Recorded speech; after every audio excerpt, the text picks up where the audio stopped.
আজি গ্ৰীষ্ম বন্ধৰ অন্তিম দিন কাইলৈৰ পৰা বিদ্যালয়সমূহত আৰম্ভ হ'ব পাঠদান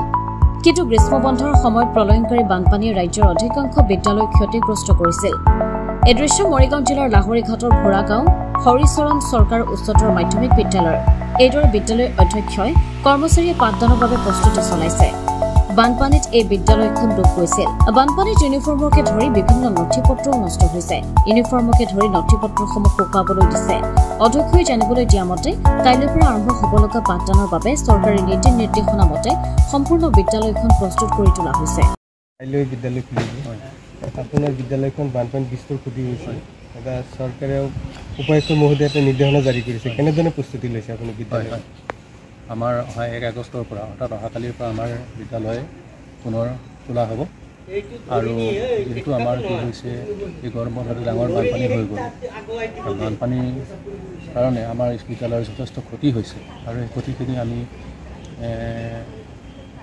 আমাৰ যিখিনি অতি দৰকাৰী বস্তু আছিলে আমি দৰকাৰী বস্তুখিনি আমাৰ একো নষ্ট হোৱা নাই আমি সেইখিনি গোটেইখিনি ছেভ কৰিছোঁ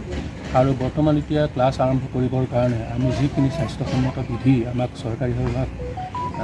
নিৰ্দেশ দিছে আমি সম্পূৰ্ণ 100% পালন কৰি আমি বিদ্যালয়খন চাফা কৰিছোঁ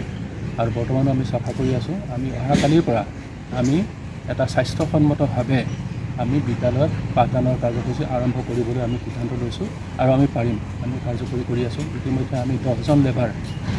লেবাৰ লগাইছোঁ গোটেই ক্লাছৰুমবিলাকত ফেনাইল কৰিছোঁ ফেনাইল ছটিয়াইছোঁ আমাৰ মিড ডে মিল চাফা কৰাইছোঁ মিড ডে মিল গৃহ চাফা কৰাইছোঁ ক্লাছৰুম চাফা কৰাইছোঁ কমন ৰুম চাফা কৰাইছোঁ অফিচ ৰুম চাফা কৰাইছোঁ গতিকে আমি যৎপৰোনাস্তি চেষ্টা কৰিছোঁ যাতে আমাৰ কি হয় ছাত্ৰ ছাত্ৰী আমাৰ শিক্ষাগুৰু কৰ্মচাৰীসকলে পাঠদান কাৰ্যসূচীত বা স্কুল খোলাৰ পিছত কোনো অসুবিধা বোধ কৰিব লগা নহয় তাৰ কাৰণে আমি প্ৰচেষ্টা আৰু তাৰ কাৰণে আমি যত্নৱান হৈছোঁ আমি 100% চেষ্টা কৰিছোঁ দেখা গৈছে এই ইউনিফৰ্মখিনি এনেকুৱা ইউনিফৰ্ম আছিলে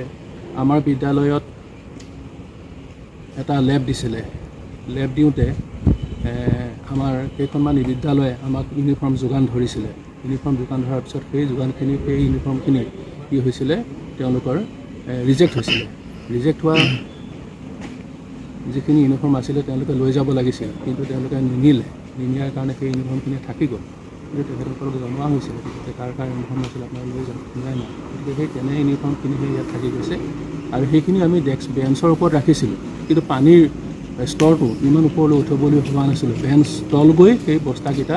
পানীয়ে স্পৰ্শ কৰাৰ কাৰণে তলৰ ফালৰ পৰা কিছু ইউনিফৰ্ম উঠি গৈছে কালি পাঠদানৰ কাৰণে পূৰ্ণ প্ৰস্তুতি হৈছে আপোনাৰ বিদ্যালয় পাঠদানৰ কাৰণে আমি সম্পূৰ্ণ 100% আমি প্ৰস্তুতি চলাইছোঁ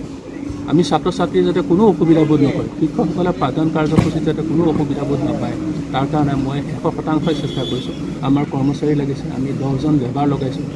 এইখিনি ব্যৱস্থা কৰি ৰাখিছোঁ লাহৰীঘাটৰ পৰা ধৰণী ডেকাৰ report IND 365 Assam north east